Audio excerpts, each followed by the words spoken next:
I thought I had life figured out. My mornings were slow, my coffee was strong, and my schedule basically consisted of binge-watching my favorite shows, while occasionally remembering to do laundry. That is, until the day my mother-in-law, Karen, announced she was moving in. It started with a text. "Elena, pack your things. I'm coming to help you become a better wife." I stared at my phone, coffee halfway to my lips, and laughed. Surely this was a joke. But it wasn't. Within 24 hours, Karen had arrived with a suitcase that looked bigger than my living room couch in a glare that could have frozen Niagara Falls. "Hi, Elena," she said, stepping inside as if she owned the place. "I hope you've been keeping the house at least semi-functional?" I swallowed hard. Yeah. I mean, it's livable." She tilted her head, eyes scanning the disaster zone I dared call a living room. "Livable?" she echoed. "Honey, there are crumbs on the counter, laundry on the sofa, and is that mold?" Before I could respond, she had already marched to the kitchen, opened every cabinet, and sighed so loudly I thought my eardrums might implode.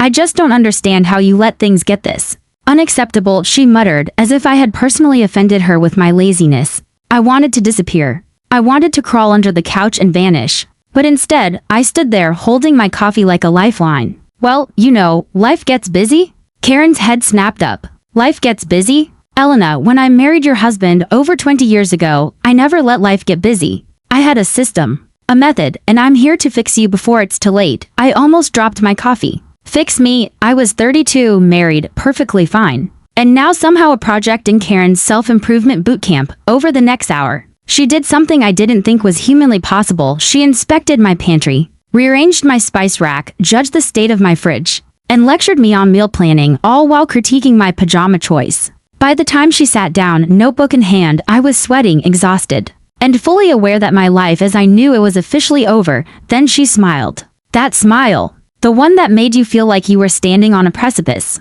about to fall into a pit of Karen rules. "Don't worry, Elena," she said. "You're going to thank me someday. Maybe not now, but someday." I didn't believe her. Not even a little. Dinner that night was a disaster. Karen hovered in the kitchen, narrating every move I made. "No, Elena, you don't chop the onions like that. Here, let me show you." She grabbed my knife and diced an onion in 3 seconds flat. Then she looked at my attempt at spaghetti sauce. This is sad. "Did you even taste it?" I stared at her, fork halfway to my mouth. "It's fine," I mumbled. "Fine?"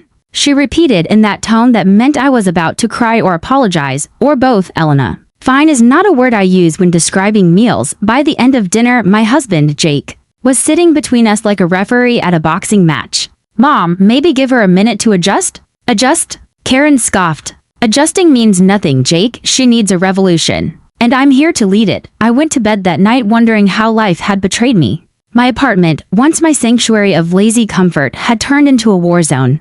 With Karen as the general of chaos, I knew I could fight, but honestly, I wasn't sure I wanted to. And that's when it hit me. If I survived Karen, I wouldn't just survive. I'd learn, I'd adapt. And maybe, just maybe, I'd find a way to turn the tables. But for now, all I could do was clutch my blanket, hope she didn't inspect my pajamas again, and pray for mercy. The next morning, I woke up to the sound of clanging dishes and the faint hum of Karen, muttering something about absolute disorder, groggily. I rolled over, thinking, please tell me she's not in my kitchen at 6:30 a.m. She was. Karen stood in my kitchen like she owned the place, which, at this point, she might as well have. She wore a bright floral apron, her hair perfectly coiffed, and an expression that screamed judgment. "Elena," she said, not looking up from the cutting board, "you left crumbs on the counter again. And the cereal boxes, why are they not alphabetized?" I blinked. Alphabetized? Yes, cereal boxes should follow the same system as canned goods. It's about efficiency. I rubbed my eyes. Efficiency? At 7 a.m.? I'd okay. I mumbled. Karen sighed like she was carrying the weight of the world. I don't know how Jake tolerated this chaos. He's a wonderful man, but clearly, someone has to rescue him from domestic disaster. By the time Jake wandered into the kitchen in his bathrobe, Karen was halfway through a lecture about proper coffee-making protocol, apparently. My casual to pump vanilla latte wasn't good enough, Mom. "It's coffee," Jake said, yawning. "It's not coffee. It's fuel for the day, Jake." And Elena, well, she's making a mockery of it. I threw up my hands. "I'm trying. Trying is not enough. Trying is for amateurs," Karen shot back. I realized then that the week ahead was going to be held over the next few days. Every aspect of my life was under her microscope. Laundry? She color-coded everything, even my socks. Vacuuming? Not a speck of dust survived without a lecture. Cooking? Let's just say my lasagna became a science experiment. Karen took out a notebook and literally graded my seasoning, timing, and plating, and yet, somewhere in all this chaos, something strange started happening. I began noticing small things. My kitchen looked nicer. My laundry smelled like a high-end detergent I couldn't afford. My apartment, which had been a disaster zone, suddenly felt livable. Not perfect, but not a crime scene either. One afternoon, Karen caught me mid-cleaning and smirked. Finally, Elena, progress. I rolled my eyes. Yeah, progress. Under extreme supervision, she laughed. It's called tough love, dear. You'll thank me eventually. I doubted it. But then, things got interesting. My lazy streak, the one that had been my comfort for years, started pushing back. I didn't just clean because she told me to. I cleaned because I didn't want her smirking at me like she owned my soul. I started experimenting in the kitchen, trying my own recipes while keeping an eye on her judgmental glare. I found little ways to bend the rules and secretly enjoy it. Karen noticed. She said one evening as I proudly plated a chicken dish. Not bad, Elena, you're learning. Maybe there's hope for you yet. Hope? Me? I thought I'd never hear that word applied to me again in my life, and yet, underneath the chaos and constant criticism, a tiny spark of defiance had started to grow. I realized something. Maybe Karen wasn't just here to ruin my life. Maybe she was here to challenge me, to make me better. But I also realized another thing. If she thought she could control everything about me, she wasn't for a surprise. Because while I was learning, I was also plotting. And every lecture, every perfectly folded towel, every meticulous dinner critique was another step in a plan that only I knew about. By the end of the week, I had discovered two things. Karen was relentless. I was tougher than I had ever realized, and maybe, just maybe, it was time for a little payback. By the second week of Karen's stay, my apartment felt less like my home and more like a live-in boot camp. And yet, strangely, I had started to enjoy it. Not the part where she judged my every move, no. That part was still pure torture, but the part where I realized I wasn't as lazy as I thought. The spark of defiance was growing, and I had begun plotting subtle little ways to push back without her noticing. At least not immediately. It started with the kitchen. Karen was obsessed with labeling everything, cereal boxes, spice jars. Even the butter in the fridge had a tiny sticker with the date it was opened. One morning, I accidentally switched the labels on her fancy imported olive oils. She didn't notice immediately, but when she went to make her famous salad dressing, chaos. Wait, Elena, why does this taste off? She exclaimed, sniffing suspiciously. I shrugged innocently. I must have grabbed the wrong bottle. Her eyes narrowed. I'll let it slide. This time, I grinned internally. 1 point for me. Next came laundry. Karen had organized my closet by color, style, and season, perfectly to perfect. So, one evening, I folded the laundry incorrectly, or at least, according to her meticulous system. Socks that should have been paired by shade were now mixed by fabric. Shirts were reversed according to season. The next morning, I heard her muttering under her breath as she sorted the laundry again. Elena, this is unacceptable. Unacceptable. I quietly backed away, sipping my coffee like a master criminal who had just pulled off a heist. 2 points for me. Karen wasn't just a critic. She was a challenge, and I was starting to rise to it. But the real test came during dinner one night. She hovered as usual, criticizing my attempt at baked salmon. Too dry, she said, poking the fish with her fork. I'll try differently next time, I replied, maintaining an innocent smile. Next time is every time, Elena. You must master this. I had had enough. But instead of arguing directly, oh no, that would be foolish, I started subtle sabotage with style. I created small accidents that challenged her perfectionism while appearing completely innocent. Salt and sugar? Swapped in tiny amounts for baking. Forks and knives? Accidentally rearranged. She was like a hawk, but even hawks can miss when the prey is clever. One evening, as she meticulously polished my silverware, I casually said, Hey mom, did you know there's a new cleaning hack online? Apparently, vinegar and baking soda do wonders on silver. Her eyes lit up like she'd discovered fire. Really, show me. I smiled sweetly, guiding her hands to the vinegar solution I had secretly made far stronger than normal. A few minutes later, she held the silverware up, frowning. Why is it spotting? Oh, maybe it's the water quality? I said, pretending to be concerned. She muttered something that sounded like, Elena is plotting against me. Bingo, 3 points for me. And yet, amidst the mischief, I was learning from her. Karen's methods, as annoying as they were, actually worked. My apartment was cleaner, my cooking was improving. And my confidence, something I didn't even know I was lacking, was growing. It was a strange mix of emotions. Part of me wanted to pull my hair out.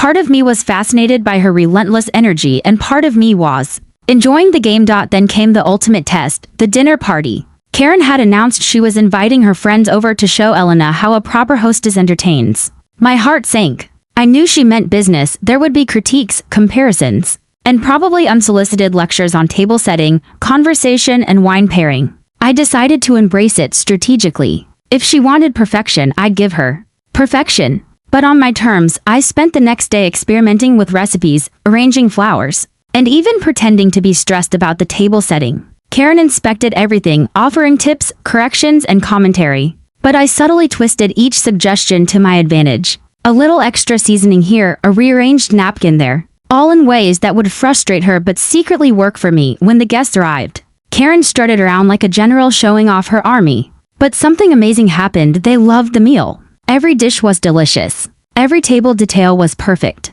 And when Karen looked at me, expecting disaster, she saw success. You did well, Elena, she said, momentarily speechless. I smiled innocently. Thanks, Mom. Inside, I was grinning from ear to ear. I had managed to follow her rules but play by my own strategy. My first real victory, and just like that, I realized something important. If Karen was going to be in my life, I could either be crushed under her perfectionism, or I could use it to my advantage. I chose advantage. Asterisk by the third week of Karen's stay, our apartment had officially become a battlefield of wills, and I was no longer the passive participant. I had discovered that subtlety was fun, but now it was time to up the stakes. It started with the morning coffee ritual. Karen had turned it into a sacred ceremony, measuring grounds with military precision and lecturing me on brew times. I decided to play a little game. That morning, I set the timer a little off, poured just a touch too much cream, and presented the coffee with a flawless smile. Her first sip? Immediate suspicion.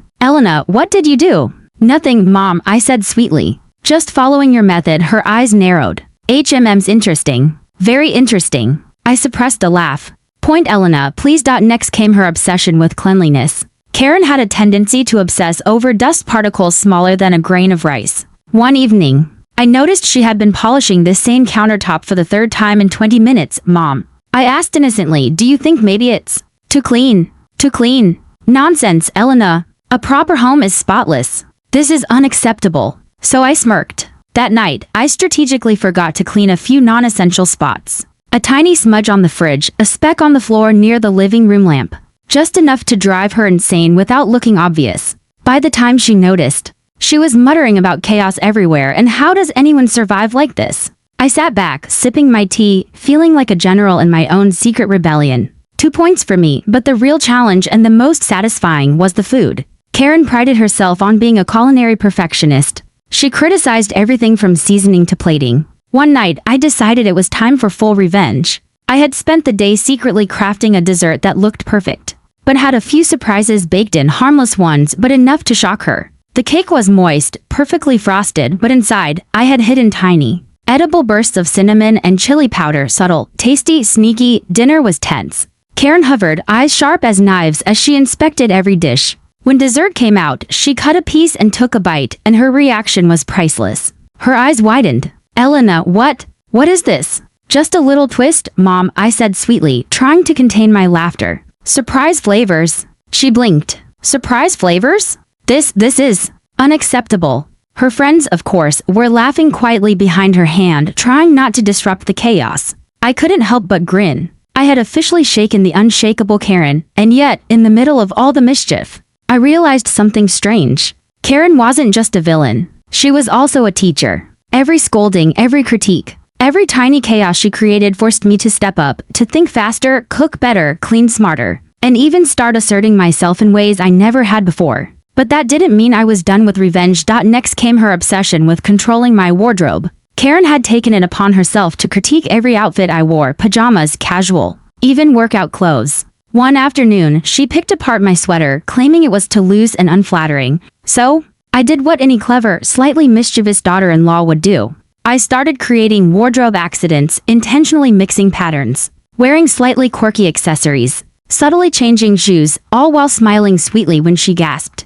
She would frown, mutter, and rearrange my clothes, only for me to tweak them again the next day. It became a hilarious, twisted game. She tried to control me. I responded in ways she couldn't quite catch. It was like chess, and I was finally playing at the same level. The peak of my revenge came during a home improvement inspection she insisted on conducting. Karen was going from room to room, muttering about dust, crooked picture frames, and the orientation of the sofa cushions. I followed her quietly, pretending to be obedient until she reached the guest bathroom. "Oh, Elena, this grout is unacceptable. Why is there a stain here?" I smiled sweetly. "Oh, that?" I thought it added character. She looked at me, incredulous. "Character? Bathrooms don't have character." And then, as she bent down to scrub a non-existent stain, I subtly locked the door behind me and walked away. Just for a moment. When she realized she couldn't leave without knocking, I simply shrugged, smiling innocently. Her panic was immediate. I heard her muttering, banging, and eventually screaming for Jake to help. I stood outside, sipping water, trying not to laugh. Point Elena, 10. By the end of the day, I had learned something important. Revenge wasn't just about making Karen miserable. It was about showing her and myself that I wasn't a passive player in my own life. I could challenge her, outsmart her, and still thrive. And the best part? Karen never truly figured out my tactics. She saw some chaos, blamed me, tried to correct it, and unknowingly played right into my hands. By the time she finally went to bed, exhausted from both critique and mystery messes, I was grinning. The battle lines were drawn, and for the first time, I felt like I was not only surviving Karen, I was winning. Asterisk by the 4th week of Karen's stay, our apartment was no longer just a home, it was a war zone disguised as domesticity. And I, Elena, had fully embraced my role as the clever, slightly mischievous general. Karen was relentless, of course. She criticized every move I made, from the way I folded towels to the exact angle I placed the silverware. But now, every critique was a chance for me to strike back. The biggest opportunity came when Karen decided to host a family improvement night, one of her infamous gatherings, where she demonstrated how to be the perfect wife, hostess, and homemaker. I knew what she didn't. I had been plotting for this moment. Every tiny sabotage, every subtle misstep, every accidental chaos was a setup for my masterpiece of revenge. The night began innocently enough. Karen prepared her lecture notes, polished her shoes to a mirror shine, and meticulously arranged the living room like a museum exhibit. I smiled sweetly and offered to help. She beamed, blissfully unaware that I had rewritten the script. The first course was a salad. I had swapped a few ingredients, just enough to surprise her palate without ruining the dish. Karen took a bite and froze. "Elena, did you?" "Just trying something new, Mom," I said innocently. Her eyes narrowed. Guests were looking between us, amused but confused. Karen muttered something about innovation, clearly suspicious. Next came the main course, a carefully orchestrated spaghetti dish. I had prepared it perfectly but added a tiny twist, a hint of smoky spice that Karen hated. She took a bite, paused, and her face scrunched. "Smoky something," she muttered. "What is this?" "Chef's choice," I said with a smile, pouring wine for the guest. Her friends giggled quietly, clearly enjoying the drama. Karen's glare shot at me, but I didn't flinch. I had learned to hold my ground. Dessert was the piece de resistance. I had recreated the infamous surprise cake from week 3, perfectly baked, flawless frosting, but with tiny bursts of unexpected flavors hidden inside. As she took her first bite, her expression was priceless. She froze, then coughed, trying to hide the surprise. "Elena," she said, suspicious. "Surprise," I said cheerfully, trying not to laugh. The guests erupted in laughter, and even Jake was trying to hide his grin. Karen tried to recover, lecturing about technique, presentation, and how a dessert should never shock the palate. But every attempt she made to regain control backfired spectacularly. And here's the twist. While Karen was focused on criticizing the chaos I orchestrated, she didn't notice how everything else in the apartment had improved. My living room sparkled, the table was immaculate, and the aroma of home-cooked food filled every corner. She thought I had failed, but I had secretly created perfection under the guise of chaos. After the dinner ended, Karen was quiet. For the first time in weeks, I saw a flash of something like respect, or maybe begrudging admiration, in her eyes.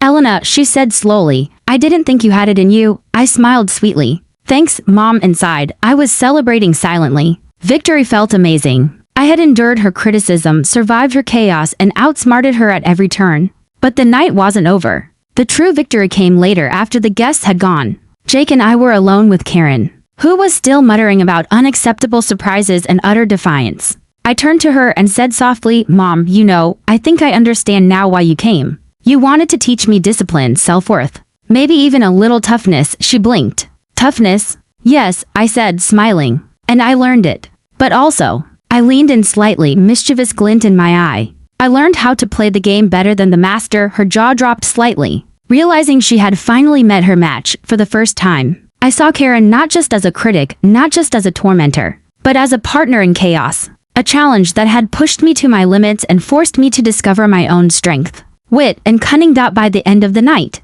something incredible had happened. Karen had changed too. She wasn't just criticizing blindly anymore. She was observing, adapting, even laughing at the little tricks I had pulled. And that's when I knew something important. Revenge wasn't just about chaos or payback. It was about growth, understanding, and proving you're stronger than anyone thinks. As Karen finally went to bed, exhausted from the evening, I sank into the couch with Jake beside me, a victorious grin on my face. The battle wasn't over. Of course, Karen had a long way to go before she admitted defeat fully, but for now, I had won. And the best part? I had done it my way. By the 5th week of Karen's stay, the dynamic in our apartment had completely shifted. What had started as a nightmare of unsolicited criticism and relentless chaos had evolved into a game of wits, and I, Elena, had learned not just to survive but to thrive. Karen was still critical. She couldn't help herself, but her intensity had softened. She no longer hovered over every move I made, though she kept the occasional sharp comment ready to remind me she was still in charge.